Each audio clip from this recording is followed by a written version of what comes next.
So Sarah, you mentioned earlier on that you do kinesiology and you're also a wellness coach. So how do the two actually link in together? What's that about? Because it's they sound separate, but are they together? That's a really good question. So for me, the term wellness coach is something new that has only come about, say, in the last year, because I found that people were finding a little bit confused about maybe things that I was offering. So originally, I'm a kinesiologist. And the way you remember how to say it, by the way, my brother told me once, he says, I can easily make people feel better. Love that. I'll never forget it now. So kinesiologist. I'm also a nutritionist. And the thing is, there were too many ologies and ists going on there when I used to stand up and introduce myself. They're still true. They're very much there. I have undertaken years of study to achieve these qualifications, so I'm very proud of them. But I have found that the more, something we talked about earlier, the more that life has migrated, and I found myself offering more services, that to have an umbrella term of maybe wellness coach was a little bit more understandable. So I tend to try to say to people, I'm a wellness coach. You can come just for kinesiology or nutrition or emotion, but to be honest, you're going to get a bit of everything anyway. Okay. That's just how we approach it all, because it's just this holistic, entire viewpoint. And interestingly, Sarah, often people come to me thinking they want one area, and I absolutely focus on that, but they get a sprinkling of other bits as well. So do you have like a typical client? Is there any, do you have any favorite ones, or is there anything from that you think, just so that people understand what people come through your door? Yeah. I think as a kinesiologist, we were taught initially, I mean, kinesiology is where my initial training is all at. We were taught, to help with anything and everything from physical to emotional to structural. However, I think the more that you do anything over the years, you develop like a particular affinity with a particular area. Yeah. And mine has definitely been, possibly based on my history, like a digestion and an energy world, so something very physical. But I'm also massively interested in the emotional side, confidence, anxiety, how we manage worries, how we manage stress. And so I really can't choose. I feel like you're going to ask me to choose between my favorite children or animals or something. So I feel like there's a gut health world. Yeah. Oh my goodness me. I'm terribly excited about digestion and bowel movements. I love talking about that all the time because it's just so important to understand. Your gut gives you such good feedback about what's going on in your body, how you're working. It affects your mood, which is a massive thing. So if people are struggling with no mood, often the gut and nutrition is a real factor there. It can affect your sleep, your energy, your skin, as well as obviously classic tummy issues, let's say, the unmentionables. So talking to people, I help identify food intolerances in people. We work out what vitamins and minerals they might need. I test their different levels for that. So it's a very practical approach. I'll give people recipe suggestions and different ideas. Like if I say, gosh, I'm really sorry, but wheat's a bit of a trigger right now for your tummy, you're bloating from it a lot, I will absolutely want to give you answers and ideas and different suggestions. I don't do draconian, I don't do cutting it out, we do alternatives. Yet at the same time, and a lot of people have experienced this, there's also then that emotional layer. Because often when we've built ourselves up in a particular area, we can be quite stressed and we can feel quite nervous, like, oh, I don't know what I can eat anymore. When I ate that last time, this happened. So we build up that pressure inside of us. So actually there's very much that emotional side that I work with. And an example on a different level is probably working with some of my clients who are coming to me and they don't know why they're coming.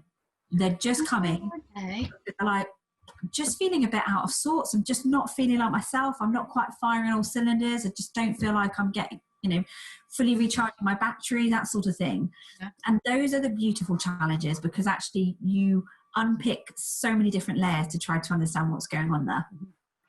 Do you find that with what you do when people come to you? Because obviously you've said that you're a coach, but you specialize in both business and career. So does that feel like two different areas to you? It does in one sense, and it was really hard because when I first started out I was actually described myself as a life coach, but I never felt quite comfortable because I felt like I'm looking at the life, but there's actually two areas that I'm really passionate about. So I then really formed down the career and business side. So, and it could be anything from the career side, changing careers, to getting their CV sorted, to going for that promotion. And they're very much people that are potentially wanting to either run their own business or people actually are in the corporate world, or they're in the retail world, or in a business that they want to grow and move on with, but they need that support. So I love that part. And there's a part that, and I think it's partly because I went through that experience of doing a complete career change. Even though I was doing the helping of people all the time, but that part is really, you know, and I really want to be there for people. I really want them to not feel like they're on their own, particularly when they're doing that bit of change, or in some cases quite life-changing. And then my business side, and this is why I didn't want to drop this side, because I didn't want to specialize just career coaching, is because I love helping business owners. So I love helping people, whether they're a one-man band or they have a team of people, because quite often when you are a leader within an organization, you might not necessarily have somebody to talk to, or somebody to offload, or somebody completely impartial.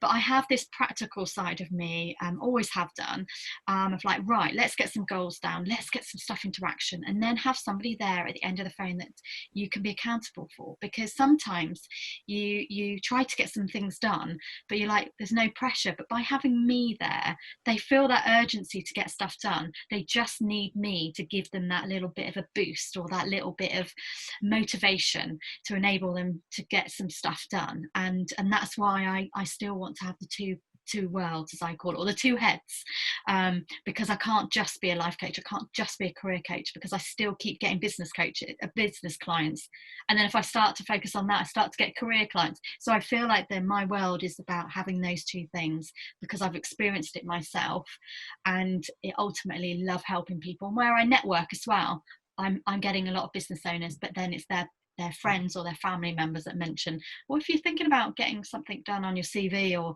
thinking about going for that promotion or interview practice, that's something else I've helped with. And it's interesting because they know their stuff, but get somebody in a room to be interviewed, oh, it's a whole different ball game, and they completely melt down because suddenly their confidence and their inner critic gets in the way. So I support them with that. So yeah, so I guess I'm not sure if I have a particular favourite, because they're all my favourites in a way, because actually the fact that they leave me lovely testimonials to thank you, Save, really helped me. And even if I just help them the smallest bit, it's a big fat tick for me, and it, you know, it makes my day ultimately. They're all my favourites. I can't pinpoint one. Somebody who's watching this might say, Sarah, I'm your favourite. But actually, it's okay. Yeah, exactly.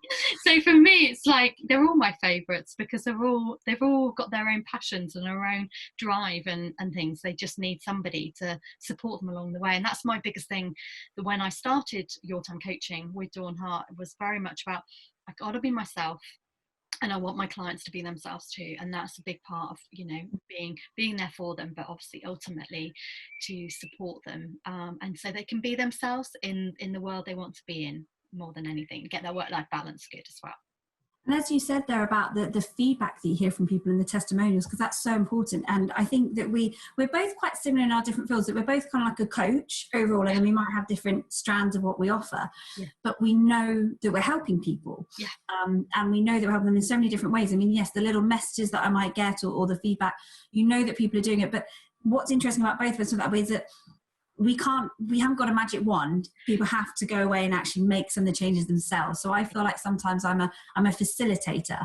I'm an information explainer or something like that. You know, here's what's going on.